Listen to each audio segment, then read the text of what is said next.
Is that right? Okay. Good evening, Ethan. Thanks for joining me. I'm so delighted you're going to be part of our webinar next Friday. Where are the kids in a dismantled church? I'm excited to be here, and thanks for inviting me. Can you tell us a little bit about your journey? Where have you come from? And that I might ask you to talk about this, Ethan.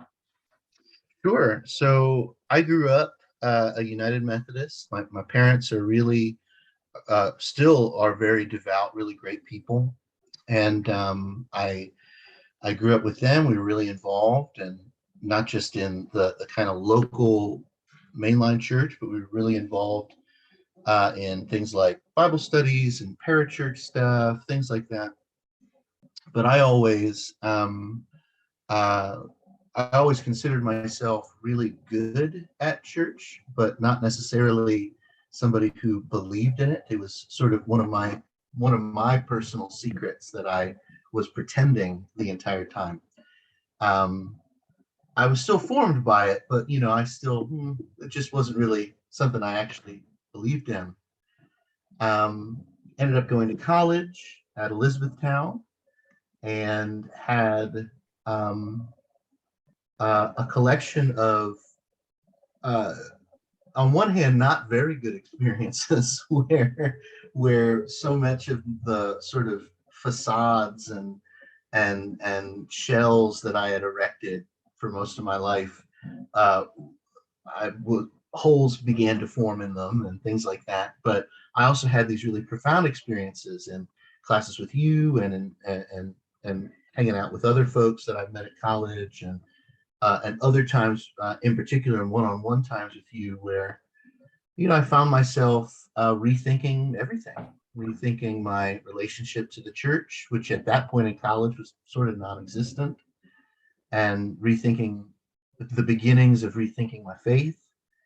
Um, and so by the time I finished Elizabethtown, by the time I finished as an undergraduate, I enrolled at seminary. And at that point, I still didn't know if I believed in God, but I finished my first semester of seminary, and for the first time in my life, I really considered myself a Christian, somebody who believed in God and loved Jesus, and the rest is sort of history in really important ways. And it's a wonderful story. You're now at the University of Virginia studying what, Ethan? So right now I'm a PhD student at the University of Virginia. I'm studying in the religion department. I'm studying Christian theological perspectives. It's the track.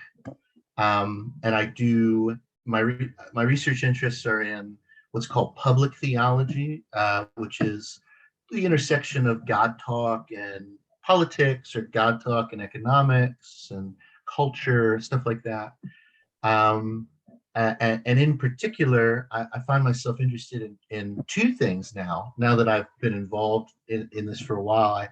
I have this long-standing interest in demons and the demonic, and the way in which the powers and principalities of the world form us and do stuff to us, whether it's create emotions in us that might be fabricated, that maybe we need to investigate. I think something as innocuous as why a Big Mac advertisement makes us hungry, is I Sure. think something worth interrogating. So I have that interest, but I also find myself, and this is new for me. I also find myself thinking about theologies of vulnerability and need and fragility. This COVID season has been really gotten me thinking about just how fragile I feel, and how fragile my loved ones are, and the world is. And I find myself thinking about the presence of Christ in the midst of our fragility, what that might mean to think through the presence of Christ uh, uh, in a publicly oriented, politically oriented, but thinking through the presence of Christ in light of just how fragile and vulnerable COVID has made many of us feel. And so that's kind Ethan, of what I'm that's thinking. really exciting. I had no idea. It's interesting how COVID has shaped a number of the ways some of us see the world and things we're working on. On Friday of next week, May 6th, I'll ask you to share a little more of your journey because it's such an interesting journey. And I think folks are going to be interested in how is, I guess you're a millennial these days. Is that I guess so. Yeah, I'm 31 now, which okay? is crazy. How you've negotiated your way through this religious maze that we've got.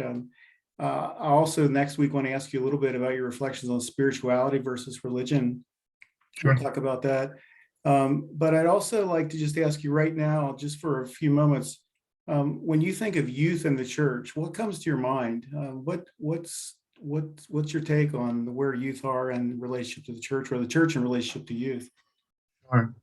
I've been thinking about this a lot since you've asked me to be a part of this, and um, not to give up the ghost right away, but I think that the churches, I want to put the emphasis on the church for now. I think the church's relationship with young people at least in this context and in this country, is really nothing short of an unmitigated catastrophe. Hmm. If I was really honest, like I think that in particular these past 5 or so years, the North American Christianity's relationship to not just the political and social world, but as a result of their relationship with the political and social world, has just sped up this sort of catastrophic divorce between young people and the institutions of the church. And I actually don't know. I don't know if the church can mend that divide. I Hmm. think that young people, not just from the sort of, I tend to view church in two ways, Dr. Carnegie. I tend to, on one hand, see the work I do as a pastor. I still pastor part-time while I'm in school. On one hand, I see the work I do as a pastor as nonprofit work. And I don't mean that in a pejorative sense. I mean that in a good sense. Like on one hand, part of my job as a pastor is to vision and consider the churches as an institution, the local church's relationship to the community, and what are the ways we can best serve people well, these sort of practical nonprofit ways. And on that sense, I think the church is failing young people. Hmm. But in a deeply theological sense, Hmm. the catastrophe of the church's siding with Christofascism, the church's decision to submit to the powers of the world, Hmm. and become their acolyte, Hmm. has done nothing but rend any possibility Yeah. for sustained discipleship with young people. I really believe that. I I I'm really looking forward to hearing more from you about that. My work, as you know, right now you may know I'm working with Walter Brueggemann to write his biography, and of course that's the language he would use, almost on the left and the right. That the dominant culture on both sides has really co-opted the church. On the one hand, he'd say Yeah. the left doesn't believe anymore the text, Mhm. and on the right we've been co-opted, as you just said. So.